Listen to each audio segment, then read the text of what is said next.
Rusiya-Ukrayna müharibəsinə dair tərəflərin atəşkəsə yaxınlaşdığı bir vaxtda Kremlin reaksiyaları durumu düşünülənin tam əksinə daha da kritikləşdirib. Ciddə görüşünün nəticəsi kimi Kiyev müvəqqəti atəşkəsə razılıq versə də, ancaq Rusiyadan adekvat cavab gəlməyib. Məsələ ilə bağlı həyəcan təbili çalan Qərb nəşrləri Trump administrasiyasının çətin duruma düşdüyünü yazır. Bloomberg yazır ki, Rusiya Ukrayna ilə 30 günlük atəşkəslə razılaşa bilər. Ancaq prezident Putin Moskvanın şərtlərinin müqaviləyə daxil edilməsinə əmin olmaqda israrlıdır. Bu isə Moskvanın Kiyevlə müvəqqəti deyil, daimi atəşkəs istəyindən qaynaqlanır. Analitiklər bildirirlər ki, Rusiyanın mümkün razılığı yalnız bir neçə bəndə əməl olunacağı təqdirdə mümkündür.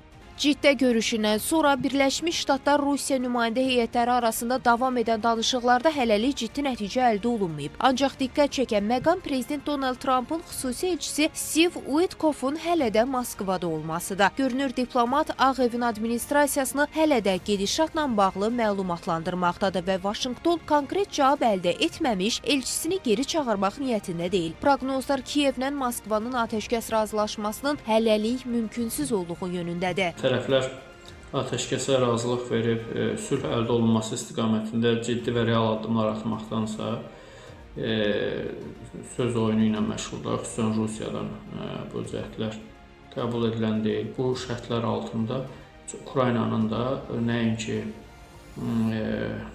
belə deyək də, sülhə, heç atəşkəsə də razılaşmayacağını zənn edirəm.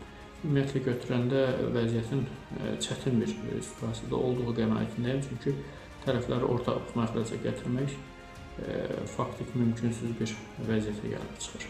Vladimir Putini razılığa gətirməkdə çətinlik çəkən Trump'ın bu dəfə məcbur etmə siyasətinin Moskvaya yönəltdiyi müşahidə olunur. Artıq Vaşinqtondan sanksiyaların tətbiqinə başlanılıb. Yeni sanksiyalar paketi Rusiyanın enerji və bank sektoruna məhdudiyyətlərlə nəticələnə bilər. Odur ki, Birləşmiş Ştatlar tərəfləri ortaq fikrə gətirmək üçün onlara qarşı təzyiqləri hələ bir müddət davam etdirəcək. Zeynəb Mirzəyeva, Real.